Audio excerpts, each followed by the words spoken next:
بسم الله الرحمن الرحيم اللهم كن لوليك اعوذ باللہ من الشیطان الرجیم بسم اللہ الرحمن الرحیم۔ ناظرین حضرات، السلام علیکم ورحمۃ اللہ وبرکاتہ۔ ہم نے پہلے آپ کی خدمت میں عرض کیا تھا کہ انسانی زندگی کا کوئی بھی شعبہ ایسا نہیں ہے کہ جس میں اسلام کی تعلیمات اور احکام اسلام موجود نہ ہو، یعنی کھانے پینے سے لے کر سونے جاگنے تک ہر شعبے میں، زندگی کے ہر حصے میں تعلیمات اسلام موجود ہیں، مسائل اور احکام اسلام موجود ہیں۔ تو آئیے آج ہمیں اس پر گفتگو کرنی ہے کہ جب انسان شیشہ دیکھے، آئینہ دیکھے تو اس کو کیا کرنا چاہیے۔ تو اس کے لیے امام جعفر صادق علیہ السلام سے منقول ہے کہ رسول خدا صلی اللہ علیہ وآلہ وسلم نے ارشاد فرمایا کہ جب تم شیشہ دیکھو تو اس بات پر اللہ کا شکر ادا کرو کہ میرے معبود تو نے مجھے صحیح سالم پیدا کیا، تو نے مجھے صحیح سالم آنکھیں دی جن سے میں دیکھ رہا ہوں، تو نے مجھے صحیح سالم ہاتھ دیے جن سے میں مشغول رہتا ہوں، تو نے مجھے صحیح سالم زبان دی جس سے میں کلام کرتا ہوں، تو نے مجھے صحیح سالم کان دیے جن سے میں لوگوں کی گفتگو کو سنتا ہوں۔ تو اس پر زیادہ سے زیادہ اللہ کا شکر ادا کرنا چاہیے کہ جب تم شیشہ دیکھو، آئینہ دیکھو، جب اپنی اچھی صورت دیکھو تو اللہ کا شکر ادا کرو، اس لیے کہ جو شیشہ دیکھ کر اللہ کا شکر ادا کرتا ہے تو یہ شکر ادا کرنا بہت زیادہ ثواب ہے، یعنی سنگار کا سنگار اور ثواب کا ثواب۔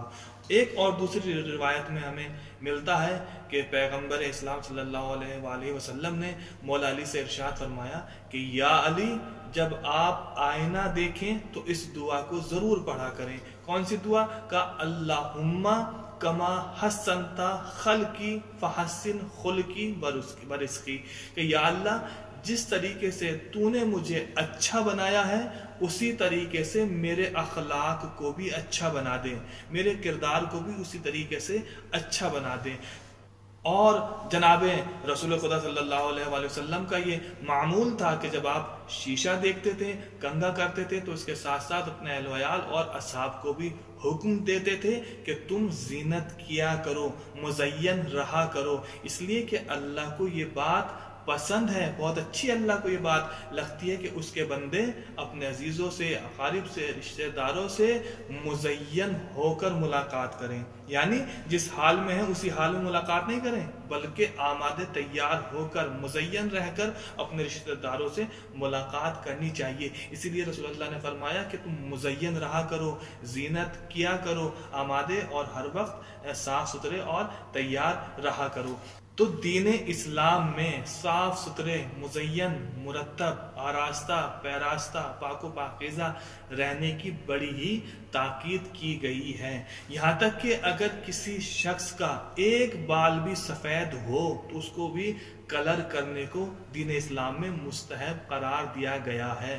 اب وہ کلر چاہے خضاب کے ذریعے سے ہو، مہندی کے ذریعے سے ہو یا کسی اور طریقے سے ہو، اس کو مستحب قرار دیا گیا ہے۔ دیکھیں یہ صرف آپ کو دین اسلام میں ملے گا، یہ طریقہ، یہ سلیقہ دنیا کے کسی مذہب میں آپ کو نظر نہیں آئے گا، صرف اور صرف دین اسلام میں یہ سلیقہ، زندگی جینے کے یہ طریقے، یہ سلیقے ہم کو نظر آئیں گے۔ البتہ سفید بال ہونا یہ کوئی عیب نہیں ہے، یہ ایک نور ہے، سفید بالوں کا ہونا ایک نور ہے۔ ایک شخص جس کی داڑھی کے چند بال سفید تھے، وہ رسول اللہ کی خدمت میں حاضر ہوا۔ جب رسول اللہ نے اس کی داڑھی میں چند بال سفید دیکھے تو آپ نے ارشاد فرمایا کہ یہ سفید بال نور ہیں، نور فرما رہے ہیں کہ یہ سفید بال نور ہیں۔ اور اس کے بعد حضور فرماتے ہیں کہ اہل اسلام میں سے جس شخص کا داڑھی کا ایک بال بھی سفید ہوگا تو روز قیامت جہاں تاریکی ہوگی، اندھیرا ہوگا، تو یہ سفید بال اس تاریکی میں نور کا کام کرے گا۔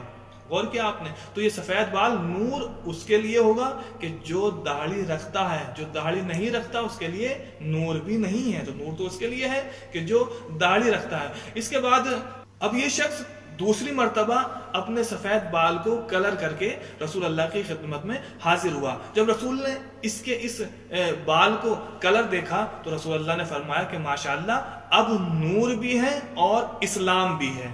غور کیا آپ نے؟ یعنی جب بال اپنے آپ سے سفید ہو جائے تو یہ نور ہے، اور پھر اس سفید بال کو کلر کرنا یہ تعلیمات اسلام ہے، یہ اسلام ہے. تو رسول اللہ نے کیا فرمایا کہ اب نور بھی ہے، اب اسلام بھی ہے. اب یہ تیسری مرتبہ اپنے اس سفید بال کو سیاہ کیا. اب اس نے سیاہ کیا، اور سیاہ کرنے کے بعد پھر رسول اللہ کی خدمت میں شرف یاب ہوا. اب جب رسول اللہ کی خدمت میں پہنچا اور رسول اللہ نے اس کے بال کو سیاہ دیکھا تو اب رسول نے فرمایا کہ ماشاءاللہ اب نور بھی ہے، اسلام بھی ہے اور ایمان بھی ہے. غور کیا آپ نے؟ یعنی بال خود سے سفید ہونا یہ نور ہے، اس بال کو کلر کرنا یہ اسلام ہے، اور پھر اس کو جو ہے سیاہ بنا لینا یعنی جوان رہنا یہ ایمان ہے. تو میں نے عرض کیا کہ دین اسلام کے علاوہ کوئی بھی دین ایسا نہیں ہے جہاں آپ کو زندگی جینے کے طریقے ملیں گے، سلیقے ملیں گے. صرف اور صرف دین اسلام ہے جہاں تمام احکامات موجود ہیں، مستحبات موجود ہیں، عبادات موجود ہیں، جہاں زندگی کے ہر شعبے میں تعلیمات موجود ہیں، احکامات موجود ہیں. اسی لیے اللہ وحدہ لا شریک نے قرآن میں ارشاد فرمایا ان الدین عند اللہ الاسلام. اگر کوئی دین ہے تو وہ صرف اور صرف اسلام ہے. تو لائق مبارکباد ہیں وہ افراد کہ جو دین اسلام کی نعمت سے مشرف ہیں. وآخر دعوانا ان الحمد للہ رب العالمین.